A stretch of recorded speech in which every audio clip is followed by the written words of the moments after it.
Joni Mitchell and Neil Young threatening to remove their music from Spotify if Joe Rogan's podcast isn't taken down sort of highlights how people are trying to leverage power to remove opposing views rather than use influence and open discourse. It's selective silencing, and it's wrong because you never actually know if it's right. Like Joe Rogan said 8 months ago, if you would have stated that you can get vaccinated, still catch COVID and spread COVID, you would have been removed from social media platforms altogether. And it's a fact. I just want to run through this with something else that's going on in the media at the minute. As I'm sure you're aware, Mason Greenwood is implicated in not only a physical but also sexual assault case.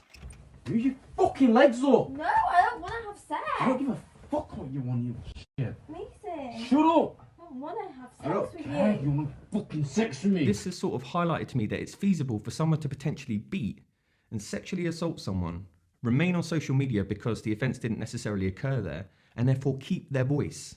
And then, as perception is predominantly formed online, with time rebuild their image, and then, worst case scenario, potentially find more victims, while simultaneously someone else can cause no physical harm to anyone whatsoever, but because of miscommunication, poor communication, or even offensive communication, be removed from platforms altogether, forever, silenced.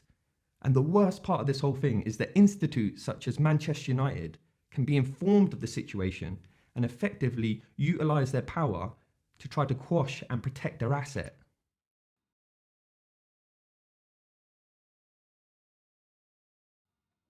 As everything is still unravelling, I'm not going to pass judgment, and I assume that Jesse Lingard and Marcus Rashford won't be apologising for any pictures they've taken with him just yet. But if it turns out that Greenwood is completely guilty, do you think that as well as being punished by the law, he should be removed from social media platforms altogether? Or where for you is the line for complete deletion? For me, I don't think anyone should have their accounts shut down forever, simply because far more communication is delivered online now than ever before, and people's perception of others is predominantly formed by online activity. So you should always have the ability to defend yourself on those platforms and learn and grow.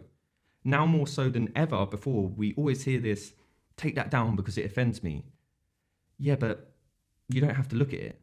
It offends me because other people might have the opportunity to see it.